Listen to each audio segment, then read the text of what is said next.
Good afternoon. Welcome to the October 1st, 2021 edition of News from the Front Lines of Business from DW Huff Consulting. Just one quick note here to remember that we're going to talk about some tax planning and financial topics here, and just keep in mind that these things that we're talking about are used for informational purposes only and should not be taken as specific advice to you. So consult with your own counsel if you want to implement any of the things that we are discussing. Okay, so here we are on our news from the front lines for the week here. Kind of a quiet week, other than the fact that we are now in October. Hard to believe that the year is going by so quickly. But I found my numbers before we get into it. 78. So what 78 represents is the number of times that the debt ceiling has been raised. So it's been all talk in the news lately with in addition to the tax provisions and different bills that are going through. This threat of a government shutdown is out there looming if we don't raise the debt ceiling, and it looks like it's going to happen. So don't worry, the government's not going to shut down.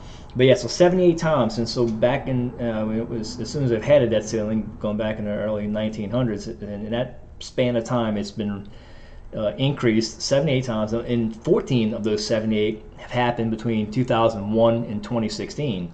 So it's been more of a recent phenomenon and almost automatic. But looking at these numbers here, 30.24 trillion is a number that is what the raised amount is supposed to be, up from the current 28.5 trillion, which is just mind-blowing. You look at how big those numbers are.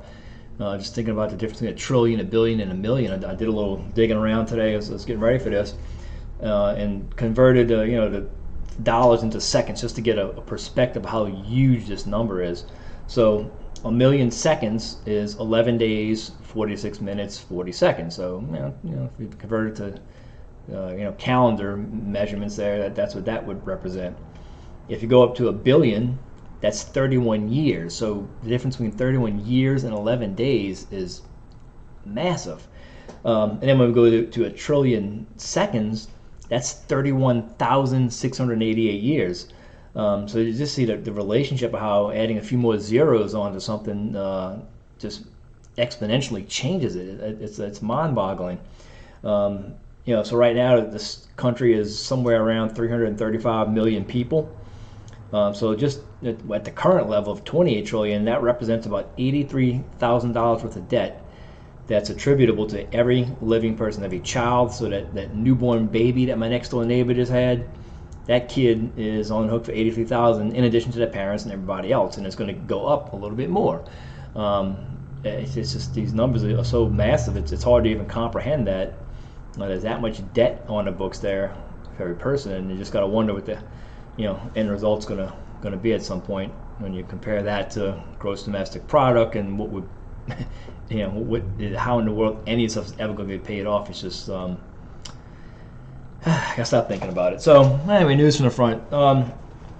So we still have not heard any information on the provisions that we talked about last week with the self-directed IRA. So we could talk about that a little bit. Look at the casualty loss rules now with the storms are kind of quieting down a little bit. Extension deadlines and investing versus paying down debt. So let's just jump into the self-directed IRA. So last week we mentioned that, and just to kind of recap again, that's an IRA, Roth IRA, and in some cases 401ks, that instead of going into your ordinary stock market type investments, mutual funds, things that you would get at a regular brokerage house, you can buy real estate and invest in private companies. So you're self-directing where that money goes as opposed to going to a brokerage. So that particular type of investment is now being attacked. It's given as the reason behind it is supposed to be for a tax revenue generator, but also recently this guy named Peter Thiel, his account, it's been kind of widely known, has grown to a value of about $5 billion. So he contributed his regular IRA contributions. He made a couple backdoor contributions on the way. There's a technique that allows you to get in a little bit more than a normal amount. But his early investments were in things like PayPal and some other tech companies that he was involved in. So those things grow kind of rapidly. and you kick the can down the road 20 or 30 years, and his few $1,000 investment is $5 billion versus the average American that's somewhere around 40 grand. So these I guess these provisions that are going to be targeting the Roth IRAs are designed to not let anybody else ever grow up to a $5 billion account. And that's so unlikely and so uncommon that these provisions are probably overly strict as far as accomplishing whatever the goal is here of this law. So, but this is the person who seems to be used as an example of why this reform is needed. And I disagree, as long as others in the industry seem to disagree, because a lot of, Main Street type investments, Main Street America can utilize this account with potentially rental real estate is kind of the big thing, but other investments as well. It provides capital for other type of small companies. So many reasons why we want to have this money not tied up in your typical Wall Street investment account, and have it available for these other investments, things that can grow. Because we don't expect to see a whole lot of people having a multi-billion-dollar IRA, but some Main Street people might be able to make more money with their real estate than they can with a stock market investment if they have some knowledge of how those things operate. So so it's Build Back Better. I question it, and as long with everything else. But anyway, it's in the bill, and as at this point in time here, Friday afternoon, it hadn't passed yet. It hadn't been removed yet. We just don't know what's going on with it. But just want to mention that to you because it's such an excellent planning opportunity for many people. That's not widely used enough currently, that we want to take a look at. So all right, so back to our regular observations here. So casualty loss. So hurricanes have kind of settled down, and it seems like things are quiet in the Gulf and off the coast of Africa where these things have developed. So but just know that there is some tax savings possibilities with casualty losses. So a lot of the things on that itemized deduction schedule have been removed, but the casualty loss from a storm can still help. And it's not a great deduction because there's some limitations and some floors you have to exceed before it does you any good. But track your unreimbursed losses and get with this one when it comes time to file, because there's a possibility that it may help you out a little bit with next year's taxes. So I think most people are still in the midst of dealing with insurance companies and deductibles and that kind of thing, and we'll definitely have some unreimbursed losses here, and those deductibles will be added to whenever it somehow doesn't get reimbursed. Extended deadline, so we know for most of the people in Louisiana, that's going to take us out to January 3rd of next year. And Mississippi, they have an extension until November, so they have another month left on their stuff. And we have not seen any provisions yet for the Texas guys, because we know Nicholas kind of rolled through town, and from the southern part of Texas all the way up, and it generated some heavy rain, but we don't see anything posted yet about that. But I guess there's a possibility that Texas may get a little bit of a break too, with some of these things that would do October 15th possibly. So we'll keep an eye on that and let you know if it comes to fruition. And then the last thing, we quote David Ramsey a lot, and some of these other kind of, Main Street financial advisors. And one of the discussions on one of his podcasts, a guy threw a question, if I got $100,000 in a savings account, is it better to take that out of savings and invest it in something, or pay down debt?